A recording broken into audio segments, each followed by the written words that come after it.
Hello दोस्तों, लो wizard गुरु channel में आपका एक बार फिर से बहुत स्वागत करता है आपका दोस्त जयदत्त गौड़। आपका बहुत बहुत स्वागत है दोस्तों। लो विजार्ड गुरु चैनल में दोस्तों हम जीएसटी से रिलेटेड लेक्चर्स को देख रहे हैं और बेसिकली हम जीएसटी और कंपनी लॉ पर फोकस करते हैं। अभी हम जीएसटी से रिलेटेड लेक्चर देख रहे हैं। 1 बाय 1 सीरीजेस जीएसटी की मैं लेकर प्रस्तुत कर रहा हूं आपके सामने सभी दोस्तों के लिए यूट्यूब पर।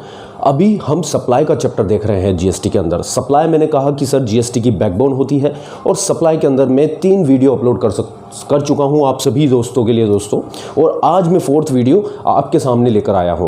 ठीक है, तीनों वीडियोस का सर लिंक मैंने डिस्क्रिप्शन में प्रोवाइड कर दिया है। यदि आपने अभी तक नहीं देखे हो तो देख लीजिएगा दोस्तों। और सबसे इंपॉर्टेंट चीज़ मेरे दोस्तों, मेरे सीएस और सीएमए की फैमिली, आप सभी से मैं अनुरोध करता हूं कि यदि आपने अभी तक हमारे चैनल को सब्सक्राइब नहीं किया है तो सब्सक्राइब कर लीजिएगा, और बेल आइकन को प्रेस नहीं किया है तो बेल आइकन को प्रेस कर लीजिएगा, ताकि रेगुलरली हमारे वीडियोस की अपडेशन आपको मिलती रहे और आपका सर यहां पर जीएसटी पूरा कवरेज होगा। ठीक है, और यदि जिन्होंने किया हुआ है तो उनके लिए यहां पर रिविज़न हो जाएगा। ठीक है सर, अब सर 4th वीडियो हम स्टार्ट करते हैं जीएसटी का। तो सर 4th वीडियो स्टार्ट करने से पहले मैं अभी तक हमने सप्लाई चैप्टर के अंदर क्या पढ़ा है उसका रिकैप दे देता हूं आपको 2-3 मिनट के अंदर। सर सप्लाई चैप्टर के अंदर हमने सप्लाई के डिटर्मिनेशन को पढ़ा है। सप्लाई के डिटर्मिनेशन का सेक्शन सर आपने बताया था सेक्शन 7 सबसेक्शन 1 होता है। सेक्शन 7 सबसेक्शन 1 में 3 क्लोजेज हैं। सेक्शन 7 सबसेक्शन 1 क्लोज ए, सेक्शन 7 सबसेक्शन 1 क्लोज बी और सेक्शन 7 सबसेक्शन 1 क्लोज सी। ठीक है, सेक्शन 7 सबसेक्शन 1 क्लोज ए जो है सर वो डेफिनेशन का सेक्शन है, जिसमें सप्लाई की डेफिनेशन दी गई है किसी भी तरह का गुड्स और सर्विसेज का मूवमेंट से, जैसे कि sale, exchange, barter, lease, licence, rental supply माना जाएगा, यानी किसी भी तरह का मूवमेंट सप्लाई माना जाएगा यदि 2 मोस्ट इंपोर्टेंट कंडीशन सेटिस्फाई होती है। पहला, वो इन द कोर्स और फर्दरेंस ऑफ बिजनेस में किया गया हो, और दूसरा उसके लिए कंसिडरेशन का पेमेंट किया गया हो बाय एनी पर्सन। ठीक है, by any person, from any person नहीं है, यानी कि स्वयं खुद को भी आप सप्लाई करते हैं तो सर जीएसटी की बातें हो सकती है। फिर इसके बाद सर हमने देखा था सेक्शन 7(1)(b) और सेक्शन 7(1)(c). ठीक है, सेक्शन 7(1)(b) और सी को देखने से पहले हमने कंसीडरेशन की डेफिनेशन देखी थी 2nd वीडियो के अंदर, और हमने देखी थी कि गुड्स किसे कहते हैं, सिक्योरिटीज किसे कहते हैं, सर्विसेज किसे कहते हैं और मनी किसे कहते हैं। ठीक है, वो 2nd वीडियो में आपको मिल जाएगा। और 3rd वीडियो में हमने देखा था sir specifically section 7(1)(b) and section 7(1)(c) का शेड्यूल फर्स्ट, जो पैरा 4 के अंदर बताता है कि किसे सप्लाई माना जाएगा। तो 7(1)(b) और 7(1)(c) का schedule first read with para number 4 हम रिवाइज कर लेते हैं, रिकैप कर लेते हैं और फिर आज का लेक्चर चालू करते हैं दोस्तों। 7(1)(b) sir specifically import of services की बात करता है। यदि आपने सर्विसेज इंपोर्ट की है और उसके लिए आपने कंसीडरेशन का पेमेंट किया है, यदि आपने सर्विसेज इंपोर्ट की है और उसके लिए कंसीडरेशन का पेमेंट किया है तो सेक्शन 7(1)(b) देखा जाएगा, सेक्शन 7(1)(b) देखा जाएगा। और यदि आपने सर्विस इंपोर्ट की है और उसके लिए आपने कंसीडरेशन का पेमेंट नहीं किया है, यानी फ्री ऑफ कॉस्ट आपने सर्विसेज इंपोर्ट की है, तो देखा जाएगा सर सेक्शन 7(1)(c), यानी कि 7(1)(c) विदाउट कंसीडरेशन के केसेस को कवर करता है और 7(1)(b) विद कंसीडरेशन वाले केसेस को सब कवर करता है। अब देखते हैं 7(1)(b), यानी कि जब आपने कंसीडरेशन का पेमेंट किया और सर्विसेज इंपोर्ट करी, तो सर हो सकता है कि इन द कोर्स और फर्दरेंस ऑफ बिजनेस में आपने उसे यूज लिया हो, या फिर हो सकता है कि आपने इन द कोर्स और फर्दरेंस ऑफ बिजनेस में उसका उपयोग नहीं किया हो। यदि आपने उसको इन द कोर्स और फर्दरेंस ऑफ बिजनेस में यूज लिया है तो सर वो सप्लाई होगा, और यदि नहीं लिया है तो भी वो सप्लाई होगा under 7(1)(b) of the section 7(1)(b) of the CGST act. Okay, और नेचर ऑफ सप्लाई क्या होगा उसका, सेक्शन 7 ऑफ आईजीएसटी एक्ट के अंदर वो इंटरेस्टेड सप्लाई होगा। अब यदि सर्विस टैक्स की लायबिलिटी की बात करें, जीएसटी की लायबिलिटी की बात करें, तो सर जीएसटी केवल उस दशा में लगेगी जब आपने उस सर्विस, इंपोर्टेड सर्विस का जिसका कंसीडरेशन पे करके आपने उपयोग किया है, उसको आप अपने बिजनेस में या फर्दरेंस ऑफ बिजनेस में यूज लेते हैं, तो सर जीएसटी की चर्चा होगी और जीएसटी की लायबिलिटी रिसीवर पर होगी under the reverse charge mechanism section 9 subsection 3। Section 9 of subsection 3 of the CGST act के अंदर आरसीएम में चैप्टर में भी हमने पढ़ा था, और recipient will be liable to pay GST. पर सर यदि आपने जो इंपोर्ट की है सर्विस विदाउट कंसिडरेशन और अपने बिजनेस के लिए और फर्दरेंस ऑफ बिजनेस के लिए उसका उपयोग नहीं किया है सर, तो वो एग्जम्प्ट होती है, उस पर जीएसटी की बातें नहीं होगी। पर उसका एक एक्सेप्शन हमने पढ़ा था कि ऑनलाइन इंफॉर्मेशन डेटाबेस एक्सेस और रिट्रीवल की सर्विसेज यदि आप इंपोर्ट कर रहे हैं और without consideration with consideration import कर रहे हैं पर उसको पर्सनल कंजम्पशन के लिए यूज ले रहे हैं, यानी कि नॉट इन द कोर्स और फर्दरेंस ऑफ बिजनेस में आप उसे इंपोर्ट कर रहे हैं, तो सर जीएसटी के पेमेंट की लायबिलिटी सर्विस प्रोवाइडर पर होगी। सर्विस प्रोवाइडर को एक यूनिक आइडेंटिफिकेशन नंबर प्रोवाइड किया जाएगा, उसके बेसिस पर जो विदेश में बैठा है बंदा वो जीएसटी के पोर्टल पर एक्सेस करेगा और जीएसटी का पेमेंट करेगा। ओके सर, फिर हमने देखा था सेक्शन 71C। सेक्शन 71C में भी दो केसेस हो सकते हैं। Obviously section 71C without consideration के केसेस को कवर करता है, जब आपने सर्विसेज इंपोर्ट की है उसके लिए कंसीडरेशन पे नहीं किया। तो दो केसेस हो सकते हैं, पहला आपने उस इंपोर्टेड सर्विस को इन द कोर्स और फर्दरेंस ऑफ बिजनेस में यूज लिया हो और इन द कोर्स और फर्दरेंस ऑफ बिजनेस में यूज न लिया हो। यदि उसको बिजनेस में यूज नहीं लिया तो वो सप्लाई ही नहीं है, उस पर जीएसटी की चर्चा ही नहीं होगी। पर यदि आपने उसको इन द कोर्स और फर्दरेंस ऑफ बिजनेस में यूज लिया, चाहे उसका कंसीडरेशन आपने पे नहीं किया, तो मेरे दोस्तों हमने पढ़ा था शेड्यूल फर्स्ट का पैरा नंबर 4। यदि शेड्यूल फर्स्ट के पैरा नंबर 4 की कंडीशन वो सेटिस्फाई कर देता है तो वो सप्लाई कहलाएगा और आरसीएम के अंदर रिसीवर पर जीएसटी की लायबिलिटी आएगी। सर शेड्यूल 1 के पैरा नंबर 4 में क्या कंडीशन दी हुई थी? शेड्यूल 1 के पैरा नंबर 4 में रेड विद 71C कंडीशन ये दी हुई थी कि जो आपने इंपोर्ट किया है विदाउट कंसीडरेशन और उसे जिसे आपने अपने इन द कोर्स और फर्दरेंस ऑफ बिजनेस में यूज लिया है, वो या तो रिलेटेड पार्टी आउटसाइड इंडिया या आपकी रिलेटेड पार्टी जो आउटसाइड इंडिया सिचुएटेड है उससे आपने इंपोर्ट किया है, या फिर अदर एस्टेब्लिशमेंट आउटसाइड इंडिया, आपका कोई ब्रांच ऑफिस है आउटसाइड इंडिया उससे आपने इंपोर्ट किया है, तो सर वो सप्लाई कहलाएगा चाहे उसके लिए कंसीडरेशन का पेमेंट न किया गया हो, क्योंकि आपने उसको in the course of furtherance of business में यूज लिया है, रिलेटेड पार्टी से या अदर एस्टेब्लिशमेंट आउटसाइड इंडिया से इंपोर्ट किया है, तो सर वो सप्लाई है और उस पर जीएसटी की बातें होगी। जीएसटी के अंदर सर रिवर्स चार्ज मैकेनिज्म में recipient will be liable to pay the tax. और दूसरी बात हो सकती है, जो आपने इंपोर्ट किया है वो 71C के अंदर है, विदाउट कंसीडरेशन में, इन द कोर्स और फर्दरेंस ऑफ बिजनेस में है, बट रिलेटेड पार्टी और अदर एस्टेब्लिशमेंट से आपने उसको इंपोर्ट नहीं किया है, तो वो सप्लाई भी नहीं है, उस पर जीएसटी की बातें भी नहीं होगी। बहुत ही अच्छा सर, बहुत ही अच्छा हमें समझ में आया। अब इसका डिफरेंस मैंने यहां पर पुट किया है सर बोर्ड पे, difference between the section 71B and section 71C read with schedule 1 para number 4। 71B क्या है, 71C क्या है, दोनों में डिफरेंस क्या है सर ये बता दीजिए। 71B भी इंपोर्ट ऑफ सर्विसेज का है, 71C भी इंपोर्ट ऑफ सर्विसेज का है। 71B के अंदर आप सर्विसेज इंपोर्ट करते हैं, यानी कोई भी व्यक्ति सर्विसेज को इंपोर्ट कर सकता है। 71C के अंदर भी कोई भी व्यक्ति सर्विसेज को इंपोर्ट कर सकता है फ्रॉम एनी पर्सन। यहां पर किसी भी व्यक्ति से आप इंपोर्ट कर सकते हैं तो सप्लाई में कवर होगा। पर सर यहां पर फ्रॉम द रिलेटेड पार्टी, यदि आपने जो सर्विसेज इंपोर्ट की है वो की है सर रिलेटेड पार्टी से, किससे? रिलेटेड पार्टी से या other establishment outside India, Bharat से बाहर आपका कोई एस्टेब्लिशमेंट है, ब्रांच ऑफिस है, हेड ऑफिस है, उससे आपने सर्विसेज इंपोर्ट की है तो ही सर सप्लाई की बात होगी, अन्यथा सप्लाई की बात नहीं होगी सर। ठीक है, ओके।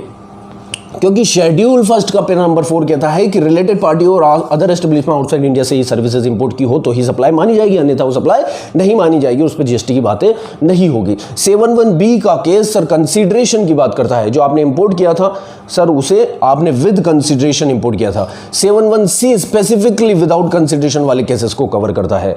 ओके, 71B के अंदर सर सप्लाई बन जाएगा चाहे वेदर और नॉट इन द कोर्स और फर्दरेंस ऑफ बिजनेस में आपने इंपोर्ट किया हो तो भी सप्लाई बन जाएगा, बट इन द कोर्स और फर्दरेंस ऑफ बिजनेस वाले केस में ही जीएसटी की लायबिलिटी आती है और नॉट इन द कोर्स और फर्दरेंस ऑफ बिजनेस में वो इंपोर्ट ऑफ सर्विस एग्जम्प्ट होता है। और एक एक्सेप्शन था ऑनलाइन इंफॉर्मेशन डेटाबेस एक्सेस और रिट्रीवल की सर्विसेज। ओके दोस्तों, सर मेरी स्पीड थोड़ी सी तेज इसलिए है क्योंकि मैं ये सारा डिस्कशंस अभी सेकंड और थर्ड लेक्चर में कर चुका हूं, तो आप देखेंगे उसको तो बहुत ही स्लो स्पीड में आपको चीजें समझ में आएगी। अभी मैंने ये रिकैप के लिए बिल्कुल क्विक फास्ट रिवीजन के लिए ये वीडियो बनाया है। ठीक है, 71C schedule first para number 4 sir only in case और ओनली इन द कोर्स और फर्दरेंस ऑफ बिजनेस वाले केसेस को सप्लाई में कवर करता है, यानी कि यदि केस आपका इन द कोर्स और फर्दरेंस ऑफ बिजनेस में इंपोर्ट नहीं हुआ है तो सर वो सप्लाई नहीं होगा। अब सर इसके एक दो एग्जाम्पल हम लेते हैं, 2-4 एग्जाम्पल इनफैक्ट और ज़्यादा भी हो सकते हैं, तो उसे हम देखते हैं एग्जाम्पल्स के थ्रू कि क्या सप्लाई बनता है क्या सप्लाई नहीं बनता है। पूरा ही कवर कर लेंगे 71A, 71B और 71C। तो देखते हैं दोस्तों, मैंने 2 एग्जाम्पल सेट किए हैं दोस्तों, इन्हें समझते हैं हम। 71B और 71C के एग्जाम्पल्स हम देखते हैं सर, कहाँ पर सप्लाई बनेगा। फर्स्ट एग्जाम्पल, मिस्टर जे हैं, मिस्टर जय हैं यूएसए में और मिस्टर विजय हैं इंडिया के अंदर। मिस्टर विजय मिस्टर जय से कंसल्टेंसी की सर्विसेज इंपोर्ट करते हैं, कंसल्टेंसी की सर्विसेज लेते हैं और अपने बिजनेस के लिए लेते हैं। किस लिए लेते हैं सर? अपने बिजनेस यूज़ के लिए, अपने बिजनेस यूज़ के लिए, और उसका कंसीडरेशन भी पेमेंट करते हैं। तो आपको बताना है कि 71B के अंदर सप्लाई होगा या 71C के अंदर। सर एक्चुअली 71A की कंडीशन भी यहाँ पर सेटिस्फाई होती है। आपका क्वेश्चन हो सकता है कि 71A की भी तो सर कंडीशन सेटिस्फाई हो रही है। The most important condition sir है ना, पहला तो सर कंसीडरेशन का पेमेंट हुआ है और दूसरा इन द कोर्स और फर्दरेंस ऑफ बिजनेस में है, तो 71A भी लग सकता है। पर मेरी बात सुनिए सर कि सर सेक्शन 71B जो है वो स्पेसिफिकली इंपोर्ट ऑफ सर्विसेज का केसेस को कवर करता है। और sir specific sections always prevail the general, ये रूल है, rule of interpretation, specific always prevail the general. Specific जो सेक्शन बना हुआ है इंपोर्ट ऑफ सर्विसेज का, उसे हमेशा जनरल रूल्स और सेक्शन पे वरीयता दी जाएगी। तो सर हमें यहाँ पर इंपोर्ट ऑफ सर्विसेज का केस दिख रहा है, इसलिए 71B को हम चेक करना है या फिर सेक्शन 71C को चेक करना है। सर 71C पे तो हम इसलिए नहीं जा सकते क्योंकि 71C तो विदाउट कंसीडरेशन वाले केसेस को कवर करता है। 71B को सर हम चेक कर सकते हैं, तो देख लेते हैं 71B को चेक कर लेते हैं। 71B की कंडीशन क्या थी कि सर विद कंसीडरेशन वाले केस 71B में कवर होते थे, चाहे इन द कोर्स और फर्दरेंस ऑफ बिजनेस में इंपोर्ट हुआ हो या ना हुआ हो, वो सप्लाई बनेगा 71B के अंदर। उसका nature of supply section 7 of IGST act कहता था कि वो इंटरेस्टेड सप्लाई है। तो सर यहाँ पर इन द कोर्स और फर्दरेंस ऑफ बिजनेस में आपने इंपोर्ट किया है, बिजनेस पर्पस के लिए इंपोर्ट किया है और कंसीडरेशन का भी पेमेंट किया है। सर इन द कोर्स और फर्दरेंस ऑफ बिजनेस में है और कंसीडरेशन का पेमेंट किया है, तो सर सप्लाई तो है ही है। दूसरी बात सर, जीएसटी की भी लाइबिलिटी आएगी आरसीएम के अंदर रिसीवर के ऊपर, जीएसटी की भी लाइबिलिटी आएगी आरसीएम के अंदर रिसीवर के ऊपर। और चूंकि मैंने यहाँ पर लिखा है कि ये दोनों रिलेटेड पार्टी नहीं है, तो सर रिलेटेड वाला क्लोज तो 71C के शेड्यूल फर्स्ट के पैरा 4 के लिए देखा जाता है और यहाँ 71C है ही नहीं, तो इस लाइन का कोई मतलब भी नहीं निकलता है। ठीक है, ये स्पेसिफिकली 71B की कंडीशन को सेटिस्फाई करता है और सप्लाई बनता है। और जीएसटी की लाइबिलिटी की यदि बात की जाए तो जीएसटी की लाइबिलिटी यहाँ पर रिसीवर पर होगी अंडर दी आरसीएम, रिसीवर पर होगी अंडर दी आरसीएम। ठीक है, सेक्शन 9 सबसेक्शन 3 के अंदर ऑफ द सीजीएसटी एक्ट। तो होप आपको समझ में आया होगा फर्स्ट एग्जांपल दोस्तों। यदि कोई डाउट हो तो कमेंट बॉक्स में लिखकर बता देना। एग्जांपल नंबर 2 में कवर करता हूं। सर मिस्टर एक्स यूएसए में रहते हैं, ठीक है सर, मिस्टर वाई इंडिया में बैठे हैं सर, यहां पर लीगल सर्विसेज ले रहे हैं। कौन सी सर्विसेज ले रहे हैं? Legal services. पर ध्यान दीजिए, ये पर्सनल पर्पस के लिए ले रहे हैं, अपने पर्सनल पर्पस के लिए लीगल सर्विसेज ले रहे हैं और इसके लिए कंसीडरेशन का पेमेंट कर रहे हैं। तो सर ऑब्वियसली कंसीडरेशन यदि आ गया तो 71B चेक किया जाएगा और 71A तो इसलिए चेक नहीं किया जाएगा क्योंकि ये इंपोर्ट ऑफ सर्विसेज है। 71B चेक करना है, 71C इसलिए चेक नहीं किया जाएगा क्योंकि 71C में विदाउट कंसीडरेशन वाले केसेस कवर होते हैं। तो 71B के अंदर क्या ये सप्लाई है?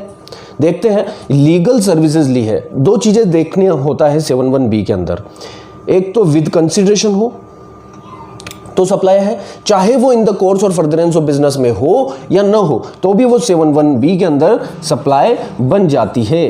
तो सर आप चेक करके बताइए कि सर यहाँ पर विद कंसीडरेशन दिख रहा है, $500 का पेमेंट हुआ है। दूसरा, पर्सनल पर्पस के लिए सर्विसेज इंपोर्ट हुई है। तो सर पर्सनल पर्पस तो बिजनेस पर्पस नहीं है, इन द कोर्स और फर्दरेंस ऑफ बिजनेस नहीं है। तो सर 71B में वो सभी केस कवर होते हैं, चाहे वो इन द कोर्स और फर्दरेंस ऑफ बिजनेस में हो या नहीं हो। यदि कंसीडरेशन का पेमेंट किया है तो 71B में सप्लाई बन जाएगा, ये यहाँ पर सप्लाई बन जाएगा। तो सर देखिए, जीएसटी की लाइबिलिटी की यदि बात करें तो ये तो पर्सनल पर्पस के लिए है, इसके लिए कंसीडरेशन का पेमेंट किया है, बट ये इन द कोर्स और फर्दरेंस ऑफ बिजनेस में नहीं है, तो ये सप्लाई तो बनेगा, बट जीएसटी के लिए देखा जाए तो ये एग्जम्प्ट होगा। सर पर्सनल पर्पस वाले यानी कि नॉट इन द कोर्स और फर्दरेंस ऑफ बिजनेस वाले केसेस पर जीएसटी की बातें नहीं होती सर, वो एग्जम्प्ट होता है, वो एग्जम्प्ट होता है। और उसका एक एक्सेप्शन भी है, यदि ये पर्सनल पर्पस के लिए इंपोर्ट करते हैं और ऑनलाइन इंफॉर्मेशन डेटाबेस एक्सेस और रिट्रीवल की सर्विसेज इंपोर्ट करते हैं तो जीएसटी की लाइबिलिटी सप्लायर पर होगी। बट ये तो लीगल सर्विसेज इंपोर्ट कर रहे हैं तो ये केस एक्सेप्शन में भी कवर नहीं है। और चूंकि एक्सेप्शन में कवर नहीं है तो सर इस पे जीएसटी की लायबिलिटी नहीं आएगी, जीएसटी एग्जम्प्ट हो जाएगा। आगे जाकर जीएसटी क्या हो जाएगा, एग्जम्प्ट हो जाएगा। तो सर ऐसा भी हो सकता है सप्लाई बन गया, जब इंपोर्ट ऑफ सर्विसेज सप्लाई बन गया तो उस पर जीएसटी आगे जाकर एग्जम्प्ट भी हो सकता है। ठीक है सर, ये हुए हमारे 2 एग्जाम्पल। अब 1-2 एग्जाम्पल और देख लेते हैं। तो अब दोस्तों मैंने 3rd एग्जाम्पल आपके सामने रखा है। मिस्टर एक्स यूएसए में रहते हैं, मिस्टर वाई इंडिया में रहते हैं। मिस्टर वाई ने लीगल सर्विसेज इंपोर्ट करी हैं बिजनेस पर्पस के लिए। किस लिए? बिजनेस पर्पस के लिए, बट उसके लिए कंसिडरेशन का पेमेंट नहीं किया। तो सर 71B और 71C को ही चेक कर सकते हैं। इंपोर्ट ऑफ सर्विसेज के केस में 2 ही सेक्शन देखे जाते हैं। 71A तो देखा नहीं जाता क्योंकि specific always प्रिवील over the general. 71B में सर विद कंसिडरेशन वाले केसेस कवर होते हैं, विद कंसिडरेशन वाले केस, पर यहाँ पर विदाउट कंसिडरेशन है, फ्री ऑफ कॉस्ट इंपोर्ट किया गया। तो 71B तो सर नहीं लगेगा। अब 71C की बात करते हैं। 71C specifically import of services in case of without consideration वाले केसेस की बात करता है। बहुत ही अच्छा। तो 71C के अंदर सर कंडीशन सेटिस्फाई होना जरूरी है, तभी सप्लाई बनेगा। कंडीशन क्या है सर? चाहे वो विदाउट कंसिडरेशन हो पर वो इन द कोर्स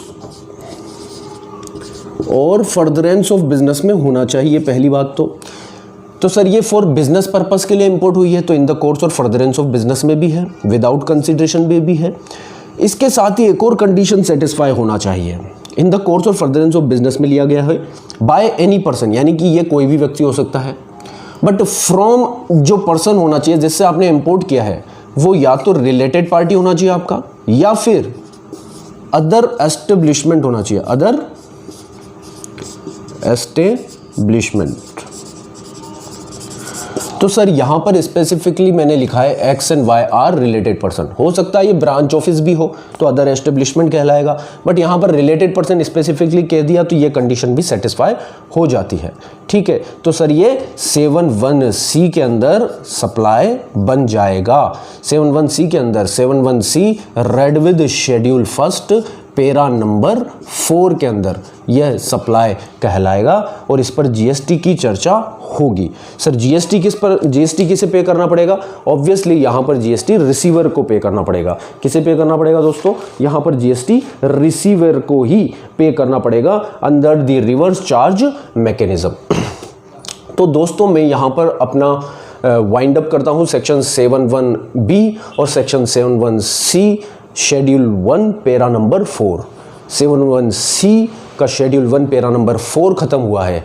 शेड्यूल 1 के अंदर 4 पेरा दिए हुए हैं, 4 एंट्रीज दी हुई हैं जो विदाउट कंसिडरेशन वाले केसेस को कवर करती है। पेरा नंबर 4 जो था वो स्पेसिफिकली इंपोर्ट ऑफ सर्विसेज वाले केस को देखता है।